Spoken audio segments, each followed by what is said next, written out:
Nerd morning, everyone. My name is Jeremy. I'm with my brother Joseph, and we are major superhero comic book fans. And today we're going to be talking about some of the Bat family here on the Nerd Morning Show.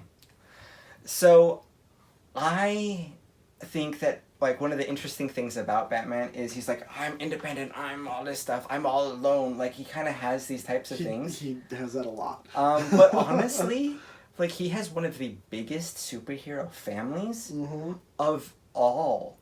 And I just think that's an interesting dichotomy inside of his character.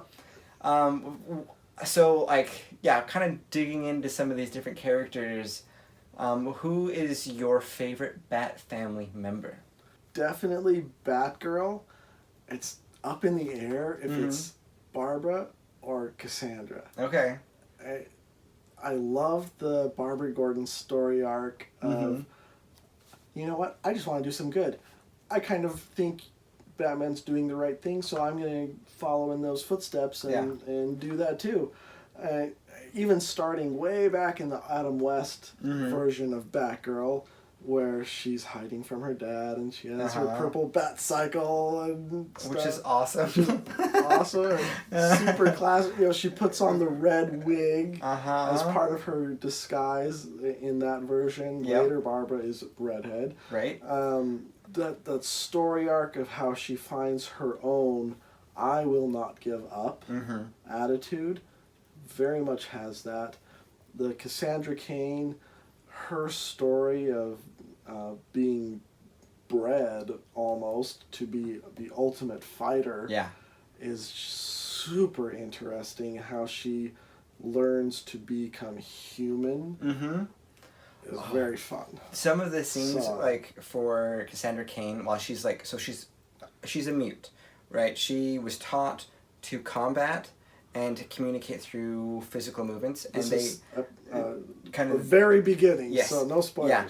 And so they pretty much made it so the part of her brain that would develop to fill in with language would be to interpret movement and have that type of language. Right. And there's some science to back this up, mostly pseudoscience, but there's... The idea is... the theory was already existing. Yeah.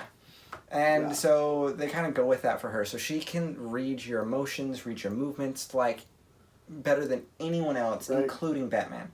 She is the ultimate fighter in that regard. Yes. And so she's trying to figure out and learn how to talk. And that's, I think, interesting and touching, and seeing, at that time, Oracle sit down with her and try to teach her to read, teach her to talk, and teach her how to be Batgirl. How to be Batgirl and be a person. Yeah. Oracle wanted both for Cassandra, especially early on. But also there's this confliction inside of Barbara, because she's kind of taking over for me, and she has to get over that, which she totally is able to do because she's amazing. But there is some tension in that inside of herself, which is just interesting. Just the angst. I would love to be out there too. There's a couple of issues of Cassandra where she is living or sneaking into a ballet area, and she's up at the top of the rafters in the lofts, and she's seeing these people do these movements, and they're not for fighting, and she is so emotional about this because of the beauty of ballet, and she just connects with it in an extraordinary level because of how she was raised and how she reads movement. It's like her native language. Yeah. And so she saw this, and this was poetry to her, and I just loved it. And I remember reading it and getting emotional because of her as a person, and growing and changing and finding these things. In the Detective Comics inside of the Rebirth, they have this relationship with her and a somewhat rehabilitated Clayface. And they have this relationship where, if Clayface is able to be redeemable, maybe me, which was essentially bred to be a killer, can be redeemable. To be the best assassin ever. And their relationship and the things that go on literally brought me to tears. And I'm a guy who does not cry, and I would bawl. I broke up. It was so intense, so emotional to me. I absolutely love Cassandra Cain. Shifting backwards to Barbara, awesome. Oh. Just straight up awesome. Yes. I love her character in so many different ways. She's had like multiple different origins depending on the cartoon. The Arkham series had a different origin for her, which was like a total slam dunk, and different other ones throughout theirs. Right. But she's always kind of had that like doing it on her own and kind of entering into the Bat family as a I'm here. Inserting myself in, and kind of also like, I can do my own thing. I'm not part of your group, but I'm wearing the Bat symbol because what else do you wear inside of Gotham? Right. Batman, I think, has that conversation with her one time, like, you're wearing that, you represent me. And there is some of dynamic that. there. Yeah. I think, like, with her character, I don't think that she was ever intended to go with the path of Oracle. From all the things that I have read, the Killing Joke was this one-off Elseworld story. Right. It was just supposed to be there. Yeah, but it was so big, so transformative that Batgirl had to be in a wheelchair. Right. And you had to change that up. If she didn't die, we got, which gave birth to Cassandra Cain and other Batgirls. Yeah, Stephanie Brown. So Stephanie Brown is one that comes after Cassandra Cain, canonically speaking. And she has a really kind of mixed up past because she's also raised by a supervillain, kind of lowercase super. But she goes in and creates herself a spoiler. And she's doing some spoiler things, and then her boyfriend, Tim Drake, he is like, I'm going off to college, I'm not going to be Robin anymore. And she's like, I'm going to be the new Robin. And she does, which is interesting because she's been both Robin and Batgirl. And the only character who's done that ever. That's quite a cross. Right? But her Robin only lasted a couple of issues because she wasn't really good at following orders. And so she gets kicked out, a little bit of spoiler, then ultimately a transition to Batgirl. And I really liked those stories. Haven't gotten to them yet. They're really fun. The art's awesome. I love that era with that style.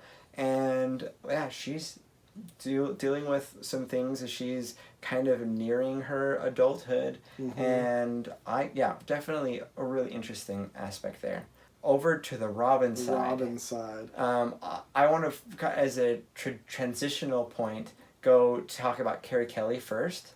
Because Carrie Kelley is not a canonized Robin because she's part of on the side. Part of a whole different kind of universe and a older Batman from the Dark Knight Returns story arc. She's cool. She also jumps in and says, "You need a Robin." So, which has happened to multiple times to Batman. And she's like goes in, buys herself a costume. She has it kind of like insinuates like some druggy parents or at least non-attentive parents. And so she sneaks off and she goes and joins up with Batman, who ultimately becomes pretty much a father figure for her, which Batman has done for all of the Robins. And I just love her. She's so cool.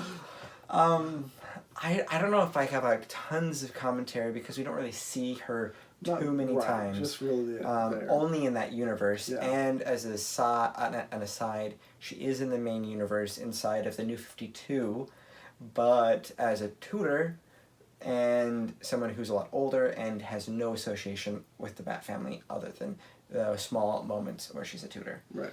But she goes in there, she figures out like parkour, she trains herself, and she goes out there into a middle of a fight, jumps in, and pretty much saves Batman.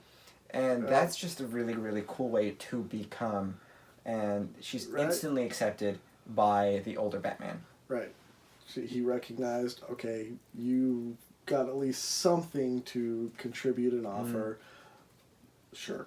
Take you under my wing. Which is an interesting thing that Batman does. He does definitely take people under his wing. He's done that for a lot of people, all with a lot of the Robins and other characters like Bluebird or the Signal or Batwing, all those types of ones. But he did that originally first with the first Robin with Dick Grayson. Dick Grayson. And that one, again, for me, harkens clear back to the Adam West. I saw the TV show way before any comics or anything else. Yeah. So that's the foundation. Everything for Batman starts there. It does. And they're very much... Dick Grayson is just the kid. He's being brought up and taught and trained, and Batman is the father figure for him. And moving on, his progression towards Nightwing, I find fascinating. Where he can say, I am grown now, I can make my own choices, and Dick Grayson had that ability to be whatever he wanted. Yeah. And he chose to continue helping others. Yeah. All through his various stories of Nightwing. Even. So, totally.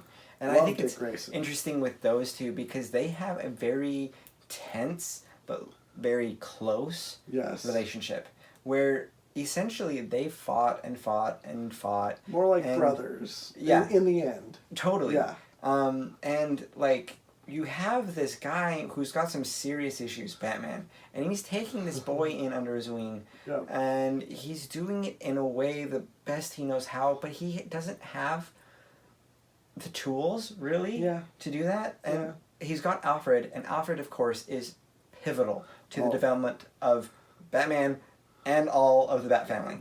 We need to include Alfred in the Bat family. Duh. Yes. And I just think that's so interesting that at some point, like in the various iterations of when he breaks off, they have some type of argument on Batman being too aggressive or not giving him enough freedom of choice or whatever it is, and he breaks off and says, I can do it myself. I have all the skills, and he goes out and names himself Nightwing. And he names himself Nightwing not in any association actually with Batman. If you learn inside of the comics, these are like from legends from Kryptonian stories. And he names himself after stories that he had heard from Superman. And I had not heard that one. Thank you. Yeah, that's good. It's interesting because like that's the opposite of Batman. Right. And that's just cool. I always thought it was after the motorcycle, Nightwing. That he loved that motorcycle, so he took that name. Guess not. Nope. And it's just like he was like just declaring his independence. And obviously Nightwing totally ties in with the flavor of Batman, which is really good. Then he goes off into the suburb of the suburbs of Gotham called Bloodhaven, and that's kind of where he sets up his base and starts Nightwinging it up, and of course having cross stories throughout.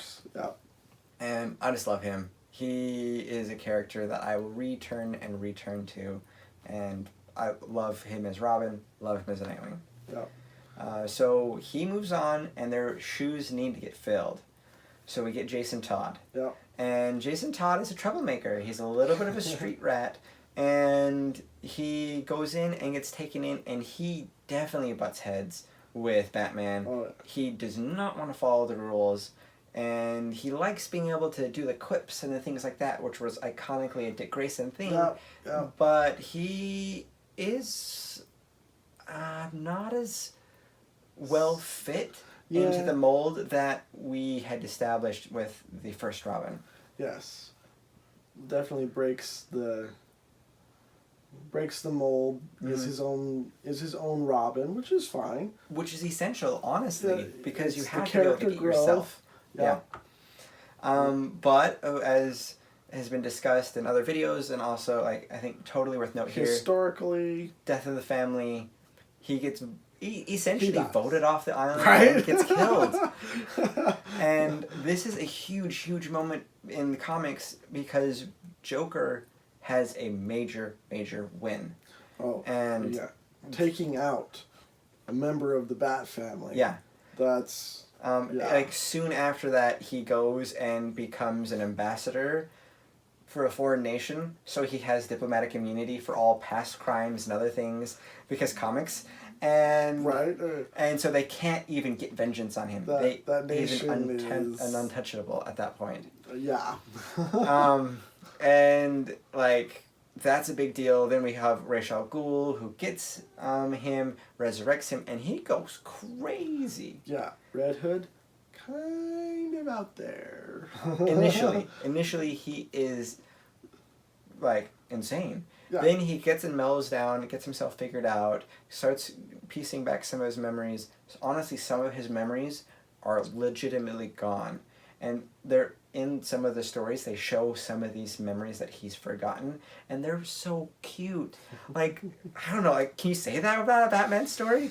Like, they have this scene where they're, like, sitting down and, like, watching a movie together and having this really cool, like, father-son bonding moment. And I'm like, oh, that's so sweet. And he doesn't remember it. And it's so sad in that way. But he grows up, he finds his own way, he totally is okay to kill. And initially, he's like, I'm going to be the better Batman than Batman ever was because I'm going to drop bodies and I'm going to control the crime. And then he moves on from that, and he's kind of like the outcast of the family. Yeah. But he's off doing his own thing, and he has lots of good adventures. Moving on, Tim Drake. Tim Drake. I like Tim Drake.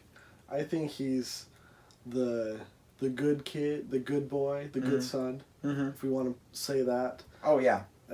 He Totally. wants to be Robin. Yeah. Not kind of comes into it and wants it because he wants it. He wants to be Robin. Yes. So. And he is also extremely intelligent.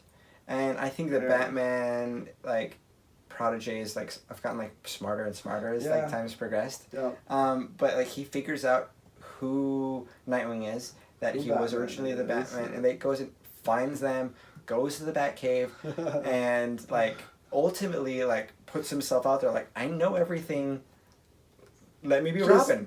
Let's just do this thing now. Yeah. Right? And as the stories move in, this is when they started getting, like, computers are starting to be more mainstream. Yep. And so he becomes a little bit of a techie.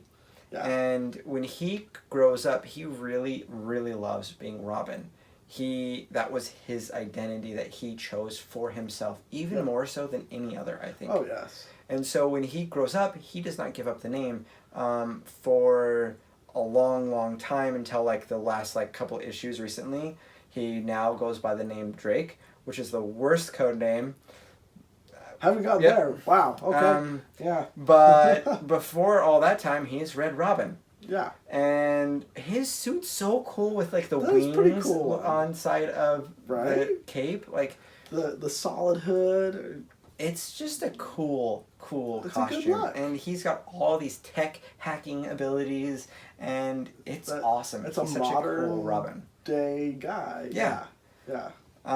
Then, obviously, like, he grew up Red Robin, and we get our new Robin, Damian Wayne, the actual physical biological son, mostly of Batman. And his story is very nuanced. I've only seen the movie. Okay. I haven't gone through the comics of that one. Oh, so man. I know the ideas. Yeah. But I know there's a lot more details that I don't have yet. So, like, I mean, essentially the origin of this is Talia al Ghul, like, pretty much tricks Batman, seduces, but also, like, drugs him. Yeah. So it's essentially a date rape situation. Oh, she roofied Batman.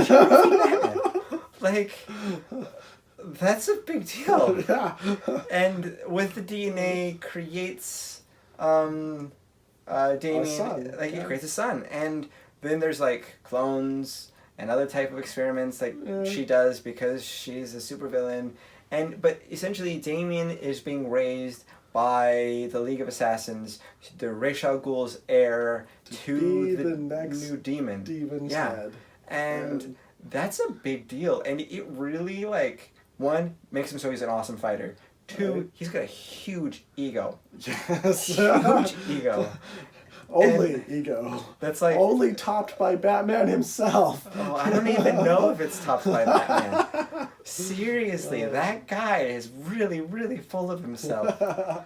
And it drives all the other previous Robins, crazy. Yeah. And in fact, he even goes to like be like, I am the greatest Robin, and he actually tries to fight each one of them to take him down to prove that he is the ultimate one, the chosen one, the one who deserves the future of Batman because he's the best. And I love him. It's so good. And he does not listen to orders very well, as all Robins don't. And honestly, Batman needs a little bit of that. Totally. I mean, there's can not cause a problems. lot who say no to Batman. It's true. But, man, Damian, he's just such a little prick. It's so good. It's so good. Fun story. Mm. Yes. Yep. He has, man, can I say this spoilerishness thing? It's Spoiler been warning? several Spoiler years warning? ago, like, he gets killed.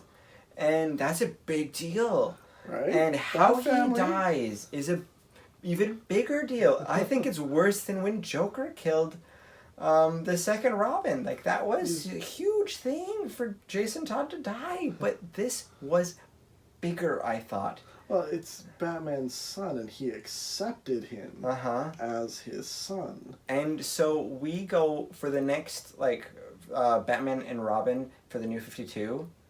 Half of that is without Robin, because Robin is dead, and it's dealing with him doing that and saying, I will not accept for him to die, and literally confronting deities in order to be able to fix this problem and waging war against intergalactic complications. And he does this all for this. And he would not do it for anyone else, I don't think. I don't think he'd feel the drive to. Yeah. He would accept the mortality. Yeah.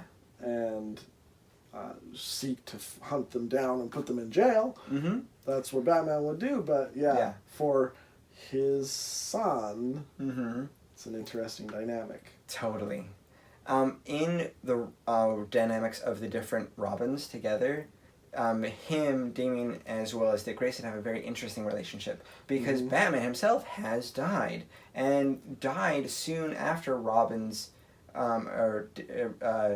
Damian Wayne's iteration as Robin. And so the Batman, for many issues, like for years inside of the comics, was when Dick Grayson was Batman. And that was interesting because he didn't have some of the like built up clout, and there was times when like the commissioner's like, wait a second, you're not the same guy. Have I been dealing with all these other people? His trust goes way down because he has to figure that out. Yeah. And then he like would go over to Catwoman and be like, hey, like, can I get your help on this? And she's like, I'd help Bruce, but you, I don't know you. And like she obviously knows, like, or at least figures out like who he Somebody was. Kyle is gonna figure it out. But like still, she's like, you're not the person that I've made this alliance type thing with. Right. And like so, there's a lot of issues as he does that, and Robin, as Damian Wayne, has to really step up in a lot of ways, which is not really good for his ego because he's like, you need me so much. But they have a unique relationship. As like the comics and the family expands, there are a lot more members, but the one who's been around since the beginning is Alfred. Love Alfred. Alfred is such a rock, big character. The foundation. Could be said the enabler. Totally the enabler. He has always kind of like, I don't know if you really should do this, but then ultimately he never is like, you cannot do this. You have to stop. This is ridiculous. Let's get you help. Right. No checking into the psych ward. Right. I love in the TV show Gotham, young Bruce asks Alfred, can you teach me how to fight? And he just smiles. Yes, I can do that. You can. He's got this like super spy past that is cool, but never really not touched in every him. version, but his past is either not there, always the butler, or maybe he was a super spy. Maybe he was a Green Beret. Maybe he was something more. And so he's often has this like epic past that he doesn't. He's completely put on the shelf, and does. It's not he like loves important being to the him. butler. Yeah. The caregiver. But he's also like the guy who can give Batman cheek. Yeah. This was in one of the animated series episodes, but he's like, hey, Alfred, would you draw me a bath? And Alfred comes back with a drawing of a bath. And, like, you can't do that to Batman. No one else. I don't think the Joker would try that on Batman. No. It was so good. It's just such a good moment. Right? And, like, he's always able to give him a quip. And that's awesome. He's the enabler, but he's also the grounding. Yeah. One of the things that I kind of have a little issue in some of the writers of comics, this is maybe because I was spoiled with Scott Snyder's writing, but they give him a code name over when they're on comms, and they call him Penny One. And I'm like, that makes sense. He needs a code name because he's punching guys and he's like, Alfred! And I'm like, everybody who knows who Alfred is going to put those together. How many Alfreds are there in Gotham? Right? There can't be that many. And you've got like one big time like butler. Alfred is known because Bruce Wayne is known. He is the most I'm like, that well-known just made person sense. in Gotham. But like, I think only Scott Snyder's done that. Which is too bad. It is a good plan. It's a good thing. And anyways, he's always like, Alfred, and that's just how that goes. But honestly, the father figure for everybody, even when Bruce was a father figure, they're like, Barbara goes to Alfred at different times. Yeah, all the time. In a recent issue of Batgirl, she needs help, and so she pushes the help button. Panic button and calls Alfred. Yep, and like that was a big thing for that relationship. Is we can always turn to Alfred. Yep. And he's there working on mechanics. And I love those versions of him where he's the backup driver. He put on the bat suit once or twice to stand in the shadows. Sometimes like Batman's been like beaten down or is poisoned or whatever, and he goes in there and he saves him. Oftentimes in the suit of Batman, or at least several times, and it's so cool. It is because so cool. In that moment, he is Batman, and that's so awesome. It is so awesome. Oh man. Small side note on the many Alfreds we've had. Personal favorite Alfred, Jeremy Irons. Michael Cain was amazing. Yeah. But I have to say Jeremy Irons nailed it. He did nail it. I don't know. That's a hard one. Right? The older movies, yeah, all had the same actor. Oh man, he was so good. Oh man, very iconic butler.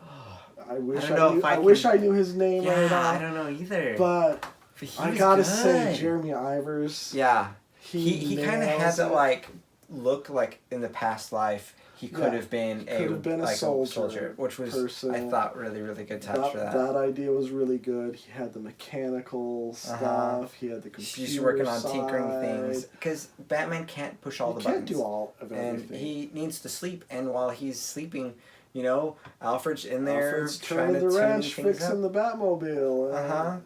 Tuning at the suit, or like sometimes you see him and he's like sitting there like at a sewing machine sewing on a cape or something like that, and it's so good. It's yeah. All the versions, gotta love Alfred. Oh yes. Alfred is one of if there was like an Alfred series, which there has been like some like one-off stories where he's off doing different things. Yes. I mean, I would read Alfred. I'm just saying, I'd read that series. Ooh. I'd read that series. Jim Lee. Here you go. Right? Let's hook us up with that one. I'll write that. I'll write that for you. Oh, man. So, such a huge character.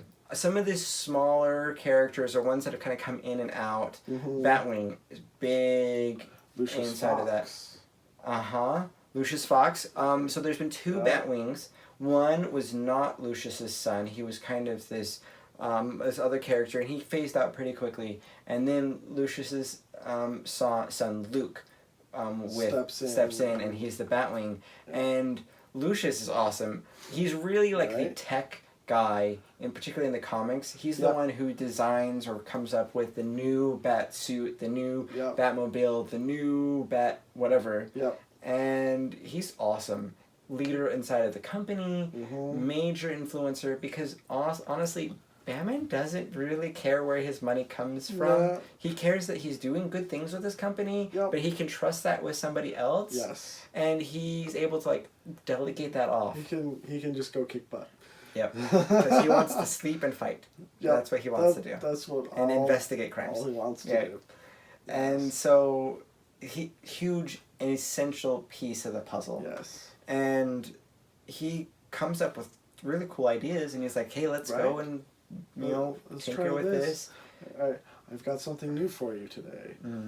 Here you go." Yeah, and so like he ends up designing the suit, which ends up being the Batwing suit, which is a mech bat suit with rockets and wings.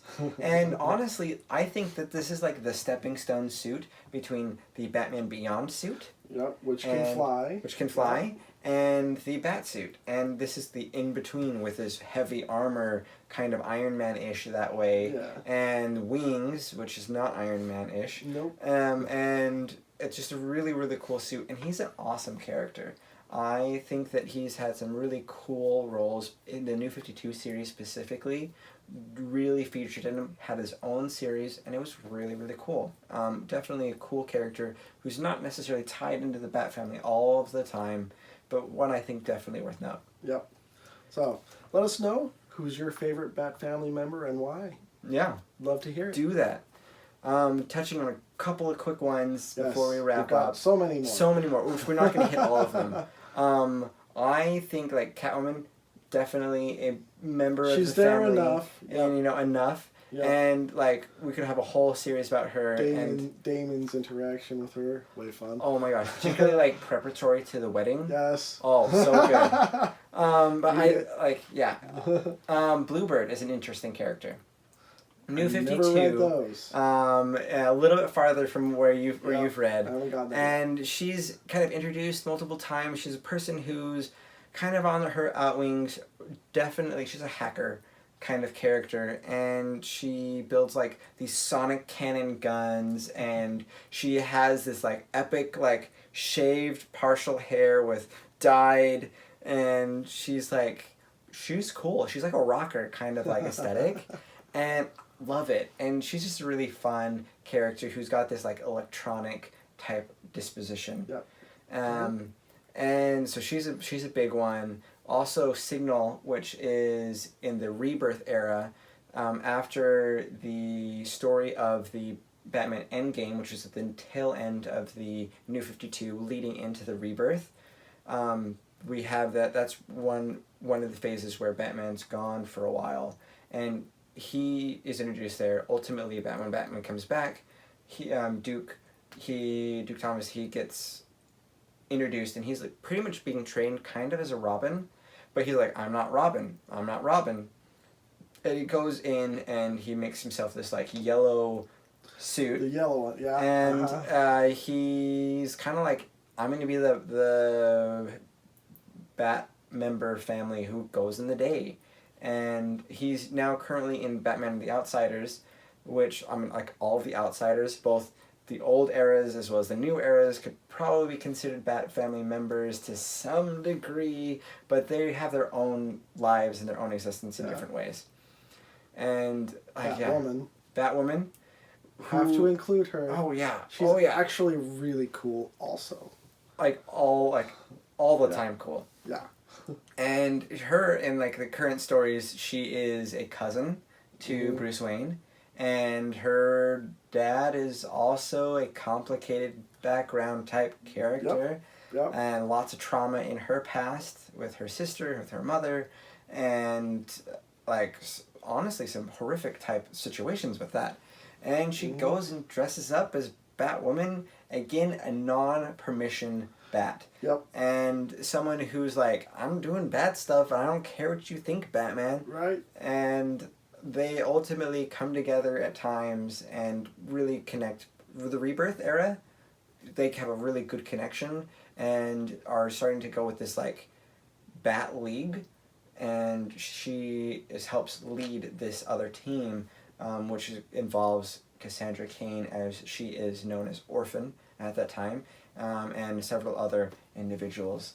And she's cool. She's awesome. I'm very fun character. Totally a fan. I enjoy reading her stories. Yeah. Yes. As we go really wide inside of the Bat family, we can maybe talk about Batman Incorporated.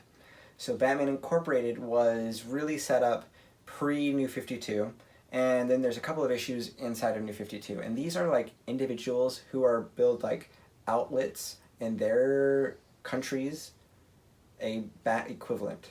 And so you have like this knight-like character in England, and but like there's all these different Bat things, and then like going even farther multi-universe wise, we have other Bat family members, like in the Flashpoint universe. We have the Batman who's Bruce's father, right, Thomas. Wayne. And then we also in like the Dark Knights, like Death Metal and Dark Knights Metal, we have these other dark versions of Batman with Batman Who Laughs. And interesting. Oh yeah, freaky. So freaky, weird, so intense, but rather interesting. Yeah, but in that as far you get as like a character exploration is totally, and like everyone's like, we need all these different explorations of Batman, and so like in the first Metal we get Batman as if he was like every other Bat or every other Justice Leaguer. Yep. And so we get those, and then in the second era of the Death Metal era for Dark Knights, we get other iterations that we see, including like Bat Rex, I guess, where he's like in a robotic T-Rex bat and other types of things, and that really expands what Batman is. Which are they Bat family members? Not really. So that's maybe a totally different conversation, but maybe just something to note inside as like an after note. You have a lot of opportunities to read and explore this character. And it's his various family members. Various family members. Yeah. All over the multiverse. Yeah. So we did not hit every Bat family member. No. There are a lot of people that could be, a side note included, like Alfred's niece, who becomes she becomes in the Snyder version with the New 52, Penny 2, and like other types of individuals that have been in there for maybe a little bit, that maybe you really, really love. Gordon. Maybe other ones. Gordon totally could be considered family. Mm-hmm. That's a good argument there. Mm-hmm. So who do you think should be on the list that would be Bat family members? We definitely didn't hit everyone. We couldn't with the time that we have. But this would get really long. Right. But yeah. And we'd need notes. Yes. Right. Not just kind of off the cuff, which we've been kind of doing for this. But yeah, let us know. Put those in the comments below. Ones that are your favorites that definitely think you need maybe an extra light shined on them. Definitely let us know. Sounds good. Cool. Well, thank you guys so much. Be sure to like and subscribe for more content like this. And we'll catch you guys another time. Thank you so much.